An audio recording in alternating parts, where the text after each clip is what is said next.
total assets. This ratio tells us to what extent our total assets are being sponsored by shareholders. मतलब company ने अपने total assets को खरीदने के लिए शेयर होल्डर्स का कितना पैसा लगाया है. Lower the ratio, sometimes it can be in the pure form. आप इसको प्योर फॉर्म में भी कैलकुलेट कर सकते हैं, आप 100 से मल्टीप्लाई करके परसेंटेज फॉर्म में भी कैलकुलेट कर सकते हैं. For example, if it comes to us this 0.25:1, मैं परसेंटेज में कैलकुलेट करूं तो 25%. मींस एसेट को खरीदने के लिए 25% मेरे शेयर होल्डर्स का लगा है और 75% फिर लॉन्ग टर्म डेट रहे होंगे. ठीक है, तो उस केस में सेफ्टी मार्जिन मेरे लैंडर्स का कम है, वो कभी भी ऐसी कंपनी को लोन नहीं देंगे. So lower the proprietary ratio, higher will be the risk. Reverse है इंटरप्रिटेशन. शेयर होल्डर्स के पॉइंट ऑफ व्यू से मैं सोच ही नहीं, बिकॉज दे आर तो एक्चुअल रिस्क बेयरर. इन्हें तो रिटर्न मिलना ही नहीं होता, जब तक कंपनी बंद नहीं होती इनका पैसा इन्हें वापस मिलता ही नहीं है. दे तो get dividend only from the company. Who are basically interested in the solvency of the company, that are my lenders, from whom I am taking the debt, from whom I am taking the loan, or who provides the loan to my company. So lower the ratio, more will be the risk to the lender. They will hesitate to give you the loan because this ratio tells objective में देखो, the objective of computing the ratio is to measure the proportion of total assets financed by the proprietors funds. मतलब कितने percent हमारे share holders का पैसा लगा है total assets को खरीदने के लिए. This ratio is important for unsecured lenders. What is the meaning of unsecured lenders? जिनके आगे हम लोगों ने कुछ भी सिक्योरिटी की फॉर्म में नहीं रखा, मींस कुछ भी गिरवी नहीं रखा, मींस कुछ भी मॉर्टगेज नहीं किया. So they are always doubtful कि उनका पैसा उन्हें वापस मिलेगा कि नहीं. They will always be interested in calculating proprietary ratio as well as creditors, long-term creditors. They will be interested in it because this ratio tells us to what extent the total assets are being financed by shareholder funds. अगर 25% मेरे share holders का लगा है total assets में से, मतलब total asset अगर 10 लाख है तो 2.5 लाख सिर्फ शेयर होल्डर फंड्स है. इट मींस कि बाकी 7.5 लाख के एसेट कैसे खरीदे गए, वो लॉन्ग टर्म डेट का पैसा लगा हो. Right. So lower the ratio, more will be the risk for the lender. Higher the ratio, they will readily be giving you the loan, क्योंकि ऑलरेडी उन्हें लगेगा, मान लो आंसर इसका 75% आता है, 0.75 आता है. इट मींस कि 75% पैसा शेयर होल्डर्स का लगा है, लैंडर्स का पैसा तो बहुत कम है. So they will happily be providing you the loan. वो बड़ी आसानी से आपको लोन दे देंगे क्योंकि उनका सेफ्टी कवरेज इस केस में ज्यादा है. So again I am repeating the same sentence, the extent to which my total assets are financed by share holders. Example number 57 देखिए. अब एक एक दो इलस्ट्रेशन होनी है सबकी. Example number 57. सो शेयर होल्डर फंड्स किसके बराबर है भाई? शेयर कैपिटल और रिजर्व एंड सरप्लस दोनों को मैंने ऐड किया, 8 लाख आ गया. Divided by total assets, non current asset में करंट एसेट ऐड कर दो. प्रोप्राइटर फंड्स कितने, मैंने गलत किया, 5 और 3 8 ही तो है, माइनस थोड़ी ना किया. नीचे 80 लाख लिख दिया. 80 कैसे बना? फॉर्मूला लगाया. ऊपर देखो नीचे वैल्यू कैसे कैलकुलेट करी, 8 और 32 लिखा है. शेयर होल्डर फंड्स कहाँ है? 5 और 3 8 ही तो है. नीचे किया तो है टोटल. जब फॉर्मूले में लगाया तो 80 लाख लिख दिया ना, 1 0 बढ़ा दी ना तब. हाँ, प्रिंटिंग गलत है, हमने तो करेक्ट कैलकुलेशन करनी है. Share holder funds are 8 lakh. और वैसे भी share holder fund is my numerator, right. इसने क्या लिख दिया? हाँ, सारा गलत है फॉर्मूला. हम अपना कैलकुलेट करते हैं. टोटल एसेट्स कितने हैं? नॉन करंट एसेट और करंट एसेट 22 लाख. 22 लाख की एसेट है, 8 लाख सिर्फ किसका है? शेयर होल्डर्स का. बाकी सारा किसका पैसा है? लेंडर्स का. इट मींस कि ये हाई रेशियो आएगी. देखो कितना आएगा, क्या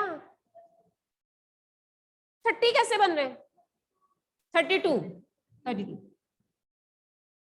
आप तो कैंसिल हो जाना 4 पे.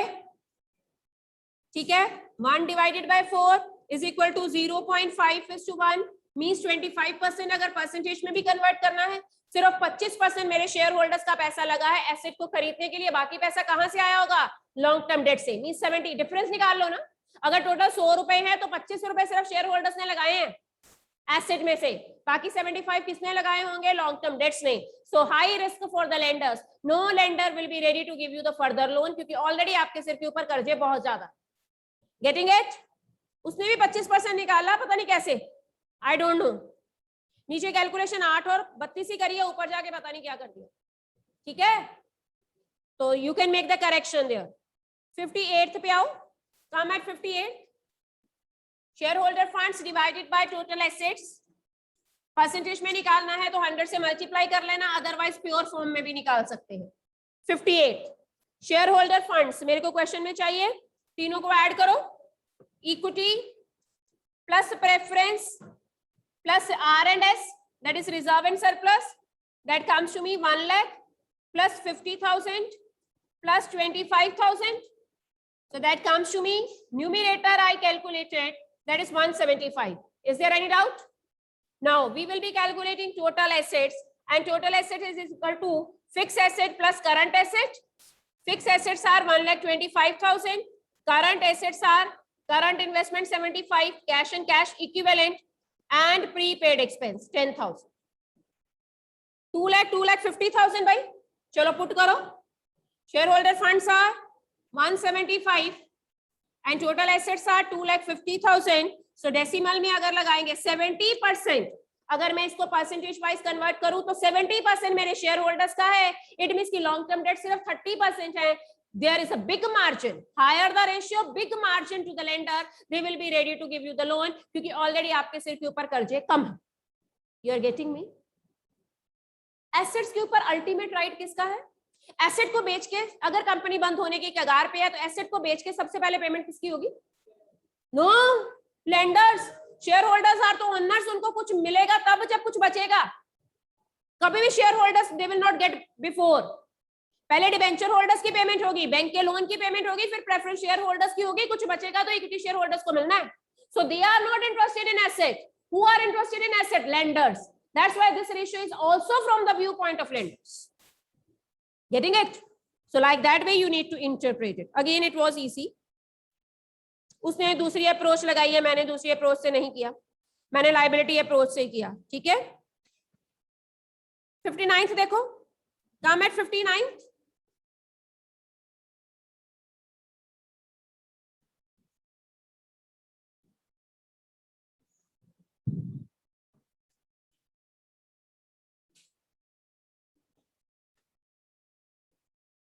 में क्या है हमारे पास? फिर से मेरे को शेयर होल्डर फंड्स चाहिए। I will take equity, I will take preference, I will take general reserve, I will take surplus। कुछ नहीं कहा, मींस प्रॉफिट है। उस साइड से तो कुछ भी नहीं लेना मेरे को। So this is 2 lakh, this is 3 lakh, reserve is 2,50,000, 2.50 lakh, and the surplus is 1.50 lakh। ये 4 बना 3 7 9, 9 lakh। यहाँ तक किसी को कोई डाउट है? फटाफट करना है, इतनी प्रैक्टिस हो चुकी है। The day I started with your debt equity ratio, from that very day we are doing this shareholder fund. So shareholder fund तो हर रेशियो में आए हैं। ठीक है, फर्स्ट रेशियो कौन सी थी? डेट इक्विटी, तो वहां पे इक्विटी का मतलब शेयर होल्डर फंड्स था। सेकंड रेशियो कौन सी थी? टोटल एसेट्स टू डेट, वहां पे इक्विटी नहीं था। थर्ड में फिर से इक्विटी है। ठीक है, so this is what share holder funds. What about my total assets? निकलवाओ total assets. TA is equal to fix asset plus current assets, या कोई और तरीका भी है? बोलो जी।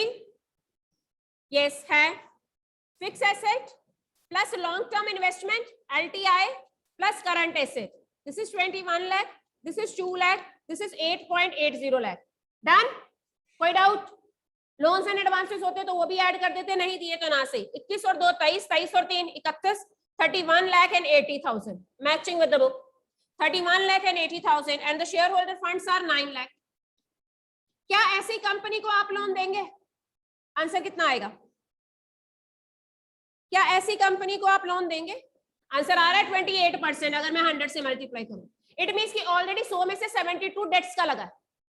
अगर 100 के एसेट्स हैं, मतलब कितने के एसेट्स हैं, वैसे 31 लाख और 80,000 के एसेट हैं, जिसमें से शेयर होल्डर्स का सिर्फ 9 लाख लगा, बाकी 22,80,000 किसका लगा है? डेट्स का। सो ऐसी कंपनी को आप कभी लोन देंगे? Lower the ratio, low will be the safety margin to the lenders. They will always hesitate to give the loan to such type of company because its solvency position is already so poor. You are getting me what I am speaking? You are able to relate it? आपको समझ आ गया आपस में relation क्या? अभिषेक डालना है? चलो अगला करो फिर. इसी में उसने डेट इक्विटी पूछी है, तो can't you calculate debt equity? बोलो डेट इक्विटी कैसे निकलेगा? इक्विटी तो पहले ही निकाल लिया, डेट निकालो. So long term debt, second part भी पूछा है. Long term debt is equal to, नहीं निकल सकता ऐसे, कैसे निकालूंगी? Liability approach I will be using share holder funds plus long term debt plus current liability is equal to total assets. Total assets निकाले हैं 31.80 लाख, शेयर होल्डर फंड्स भी निकाले हैं 9 लाख. लॉन्ग टर्म डेट मेरे को नहीं पता तो निकाल लेंगे. करंट लाइबिलिटीज दे रखी हैं, ये 6,80,000. करो जी minus 6,80,000 plus 9 lakh, that comes to me 15,80,000. 15,80,000 उधर जाके माइनस हुआ, 16 लाख आया. Matching done. 16 लाख है लॉन्ग टर्म डेट्स. तो डेट इक्विटी का फॉर्मूला लगाओ. डेट इज 16 लाख, इक्विटी कितना है? 9 lakh. 16 lakh divided by 9 lakh, you will get an answer which is equal to 1.78:1. 16 divided by 9. उसने तीसरी रेशियो भी पूछी इसी में, टोटल एसेट्स टू डेट. सब कुछ तो अब सामने है आपके. टोटल एसेट्स कितने हैं? टोटल एसेट्स टू डेट 31 और डेट कितना है? अभी निकाला 16. 31,80,000 divided by 16 lakh. Again the answer will be in front of you. So with the help of same information, all the three solvency ratios you can easily calculate. Is it fine with you? चलो जी आगे फिर. 60th में निकालो अपने आप तीनों ratios. Debenture दिया बेटे. डेट का मतलब क्या? डेट का अभी तो पिछले पीरियड में सिखा के गई हूं. Long term debts, that includes loan also, that include provisions also. तो debenture is only to confuse you. अगर आपने ये क्वेश्चन की प्रैक्टिस नहीं करी होगी, आपने तो डिबेंचर सीधे ले लेने हैं, लॉन्ग टर्म डेट, वहीं पे तीनों रेशियोज गलत है. क्या लिखा हुआ है?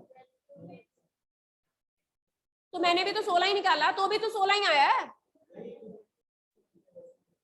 हाँ तो गलत है वैसे. नहीं, आपने फॉर्मूला लगा के ही करना. फॉर्मूला लगा के. हाँ यहाँ पे असम्पशन आप वर्क कर सकती है that there is no loan, there is no provision, whatever debentures are there that is long term debt. आपने फॉर्मूला लगा के ही निकालना है. It is my recommendation. इससे पहले वाली इलस्ट्रेशन में ऐसे ही किया है, फॉर्मूला निकाल के भी सेम आ रहा है. इट मींस कि ये तो कोइंसिडेंस हुआ ना, जितने डिबेंचर्स हैं उतने ही लॉन्ग टर्म डेट हैं. आप मेरे को बताओ, is debenture a part of long term date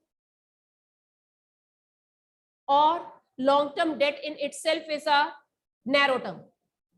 Is a debenture a part of long term debt? Yes. So long term debt in itself is a wider term which includes debentures, which include loan, which includes bonds, which includes long term provision. अपने आप में एक wider term है भाई, इसलिए better to apply the formula. ये तो coincidence हुआ, जितने debentures हैं उतने ही long term debt आए. It will not happen always. अगला भी calculate करते हैं. अच्छा हुआ आपने क्वेश्चन पूछ लिया, सो आप your confusion should be removed. चलो अगले में देखते हैं. 60th, तीनों रेशियोज फिर से.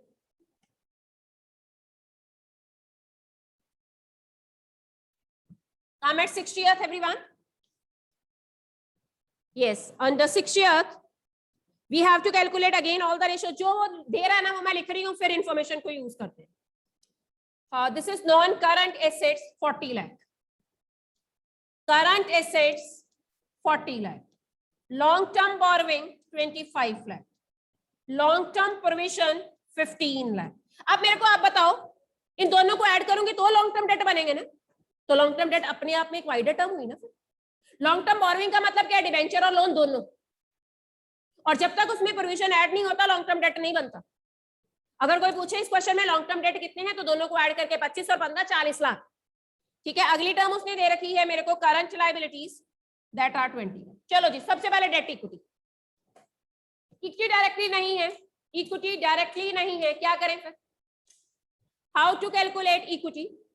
Non current assets plus current assets plus investment, नहीं दी तो ना से वो नील मान लेंगे, इज इक्वल टू, फॉर्मूला लगाओ, share holder funds plus long term debt plus current liability.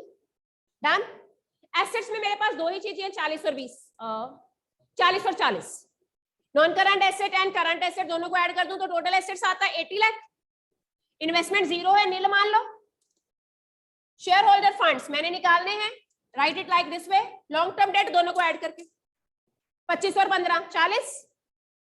Current liability 20 lakh, 80 में से 60 माइनस किया, चेक करो शेयर होल्डर फंड्स 20 लाख है। Any doubt to anyone? Applied the formula, use the balance sheet equation. तो पहला formula लग जाएगा, लगाओ फॉर्मूला, डेट इक्विटी का फॉर्मूला लगाओ, debt divided by equity. Debt means long term debt, debt कितने हैं दोनों को ऐड करके 40 लाख, इक्विटी कितनी है 20 lakh, so it comes to me 2:1। Standard rule of thumb भी फॉलो हो रहा है, डेट इक्विटी का स्टैंडर्ड रूल ऑफ थंब था ना 2:1। Is it fine with everyone? चलिए जी, अगली रेशियो का नाम बोलो, टोटल एसेट्स टू डेट। ये है टोटल एसेट्स मेरे पास 80 लाख, कितना आसान है, सारी रेशियोज चेन में चल रही हैं। Total assets to debt, total assets divided by long term debt. Total assets are 80 lakh, long term debt are 40 lakh. Once again 2:1। Any doubt to anyone? कोई कंफ्यूजन है किसी को? अगली रेशियो बोलो, नाम क्या है रसिका? थर्ड रेशियो सॉल्वेंसी का नाम क्या है? Proprietary ratio. Who is my proprietor of the company? Proprietary ratio बोलो, हु आर माय प्रोप्राइटर्स? तो share holder funds is my numerator divided by total assets. Share holder funds निकाल तो चुके हैं, ये देखो 20 लाख। टोटल एसेट्स कितने 80 लाख। रेशियो क्या आई 1/4 मींस 25%, 0.5:1, 0.25 है। चेक करो आंसर। आप इस कंपनी को लोन देने को तैयार होगे? Will you give loan to such company? नहीं, ठीक कह रहा है वो नहीं, पर कारण कौन बताए? I will not give loan to such company जिसकी रेशियो इतनी कम हो। क्यों मनरीत, क्यों? वो कह रहा है ऐसी कंपनी को मैं लोन नहीं दूंगा, ही इज राइट। व्हाई?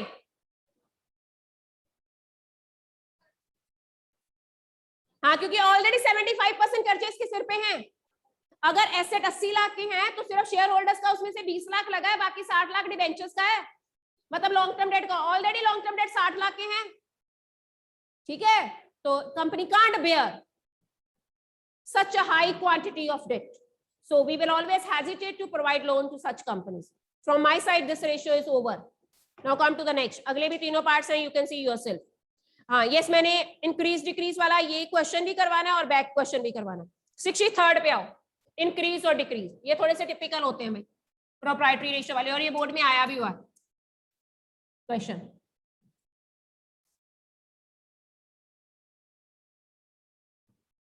क्या बोला उसने? कहता है at present you just assume proprietary ratio ये है। ऐसी कंपनी को आप लोन देंगे? नहीं देंगे। ऐसी कंपनी को देंगे क्योंकि 80% शेयर होल्डर्स का लगा है, डिबेंचर्स का सिर्फ 20% लगा है एसेट्स को खरीदने के लिए। Higher the ratio, higher will be the safety margin to the lenders. Lower the ratio, direct relation है, lower the ratio less will be the safety margin to the lenders. मैं क्या असम्पशन लूं? What should I assume? Share holder funds में 80,000 के मान लूं, है ना, और टोटल एसेट्स में 1 लाख के मान, है ना। मैंने बोला हुआ है ना, असम्पशन के बिना nobody will think इंक्रीज हो रहा है कि डिक्रीज हो रहा है। क्लियर है असम्पशन? 8 लाख और 10 लाख भी मान सकते हो, 80,000 और 1 लाख भी मान सकते हो। चलो करना शुरू करते हैं। Obtained a loan from bank, repayable after 5 years। Bank से जब लोन लिया 5 सालों के बाद उसे वापस करना है तो लॉन्ग टर्म डेट है। लॉन्ग टर्म डेट फॉर्मूले में कहीं आता है? Will it be affected?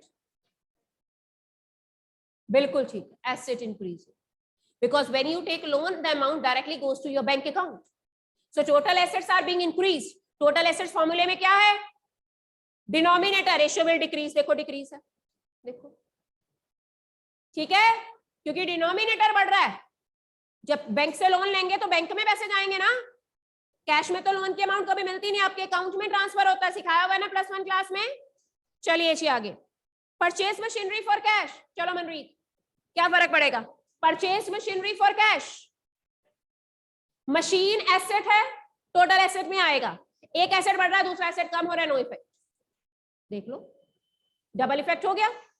अगर 5 लाख की भी मशीन खरीदी हो, 5 लाख तो मैं मान ही नहीं सकती क्योंकि मैंने टोटल एसेट ही कितने लिए हुए, 1 लाख, उतने का कैश गया, उतने की मशीन आई, एक चीज प्लस हुई दूसरी चीज माइनस हुई, no effect at all. Yes, preference shares redeem करेंगे, मींस प्रेफरेंस शेयर होल्डर्स को उनका पैसा वापस किया है। Preference shares are the part of share holder funds, share holder funds भी कम हो गए, एसेट भी कम हुए, ठीक है। जब न्यूमिनेटर और डिनोमिनेटर सेम अमाउंट से कम होती है, रेशियो इंक्रीज होती है। ओके, करके देखें। मान लो 20,000 के रिडीम किए, ठीक है, तो 20,000 इसमें से कम हुआ, ये 60,000 हो गया, ठीक है। 20,000 इसमें से कम हुआ, ये 80,000 हो गया। 6 पे कैंसिल करो, 0.88 सा नहीं होगा, 87 सा होगा, ठीक है, यहीं से पता चल गया 0.7 डिक्रीज। चेक करना है, because already ratio was less than 1, सिखाया हुआ आपको, जब रेशियो लेस देन 1 है तो you have to check it. Less than 1 है मींस न्यूमिनेटर क्या है, कम है, और डिनोमिनेटर क्या है, ज्यादा है। इज इट प्रॉपर और improper? Proper fraction. Proper fraction के केस में डिक्रीज होने से आपकी रेशियो भी डिक्रीज होगी, एंड आई चेक्ड इट, मैंने चेक भी करके आपको बता दिया। अगला देखो, मशीनरी खरीदी और उसे बोला मैंने कैश नहीं देना, मेरी कंपनी के शेयर ले ले, शेयर कैपिटल बढ़ गई, एसेट भी बढ़ा, इंक्रीज हो, न्यूमिनेटर भी बढ़ रहा है, डिनोमिनेटर भी बढ़ रहा है, फ्रैक्शन प्रॉपर है तो डायरेक्ट रिलेशन है, इंक्रीज होगा। करके देख लो, मशीनरी खरीदी 1 लाख की, ठीक है, 1 लाख से शेयर कैपिटल बढ़ी, शेयर कैपिटल 180 हो गई, ये 2 लाख हो गया क्योंकि मशीनरी भी बढ़ी है। How many zeros I can cancel? 4, this is 10, this is 9, बिल्कुल ठीक है, इंक्रीजिंग है, done, verified. How easy it is? Machine for cash, asset is being increased, no. अगर मशीन फॉर कैश होता तो देन नो। हाँ, यहाँ पे मशीन फॉर शेयर्स है, आपने मशीन जिसने बेची है आपको, आपने उसे बोला मेरी कंपनी के शेयर ले ले। बैक एक्सरसाइज पे आओ, इंक्रीज डिक्रीज वाला देखेंगे। देखो प्रोप्राइटरी का इंक्रीज और डिक्रीज है। 57th question from the back exercise, solve it, make up your mind, take assumptions everyone. 57th question from your back exercise, page number 4.108, interest coverage or solvency ratio, that is interest coverage ratio, and its answer is always in times. याद रखना, interest coverage ratio का answer हमेशा times में हो। Fourth solvency ratio, interest coverage ratio is equal to, I call it EBIT, divided by fixed interest on borrowings. What is the meaning of EBIT? Earning before, I का मतलब interest, E का मतलब tax. कई books से PBIT कहते हैं। P का मतलब profit before interest and tax. Answer will always be in times. assumption लेके चलते हैं। फॉर एग्जांपल आपको प्रॉफिट दे रखा है 2,20,000 और इस प्रॉफिट के आगे उसने लिखा है प्रॉफिट आफ्टर टैक्स।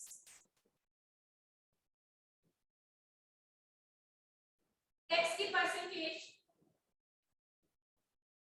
उसने 20%,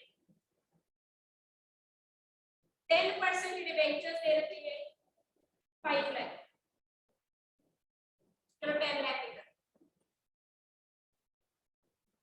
क्या मतलब है? प्रॉफिट आफ्टर टैक्स है, मेरा फॉर्मूला तो कहता है प्रॉफिट बिफोर टैक्स लेना।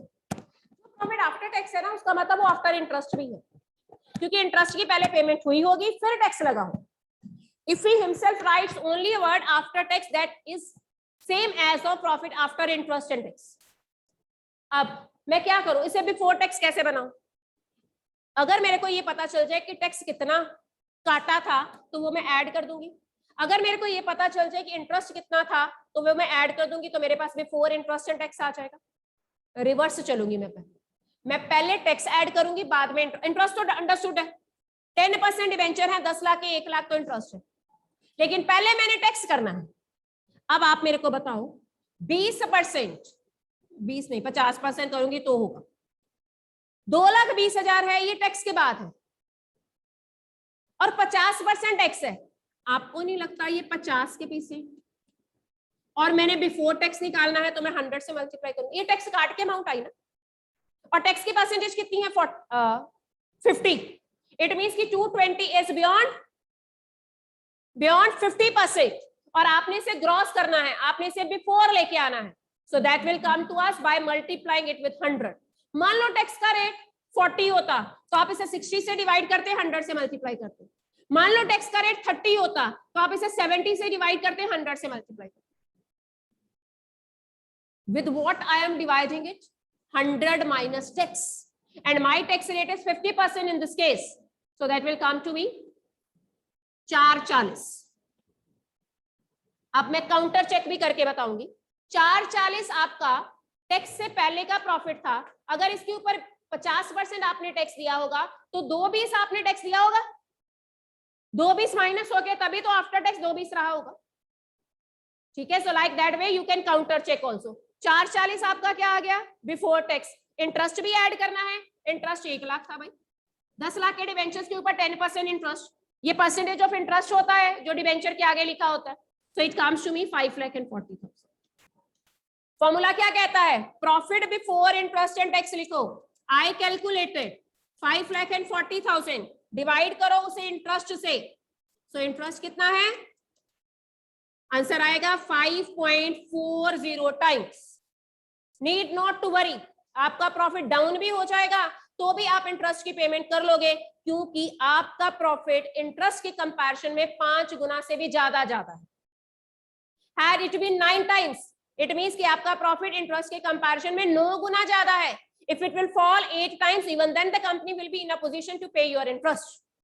So this ratio is always being calculated in terms of times, and this ratio is always being calculated from the viewpoint of lenders. फिर से मेरे lenders interest coverage ratio भी calculate करेंगे। Higher the ratio, more will be the safety margin to the lenders. They will feel happy कि company का profit ज्यादा है, company हमारे इंटरेस्ट की टाइम पे पेमेंट कर लेगी। बैंकर्स मेरे को लोन देने से पहले ICR, this ratio is being called ICR. I for interest, C means coverage, and R means ratio. So ICR is being calculated by the lenders, by the bankers before they provide loans to us. Higher the ratio, higher will be the safety margin to the lenders. That is enough for today. बाकी कल करेंगे। We will complete this ratio and we will start the activity ratios as well. And tomorrow there is test, revision test will be of 20 marks, right? In that 20 marks, which chapters will be there? I told you, I rectified it in your group also. Admission is not the part of your first revision test. So what chapters you have to prepare for your revision test? That is fundamentals, valuation of goodwill, and change in profit sharing ratio. Admission and ratio analysis will be the part of your second revision test, right? Today is day 24th. ठीक है, मेरे को लगता है अगला test आपका second को होगा। 31st का है ना मंथ,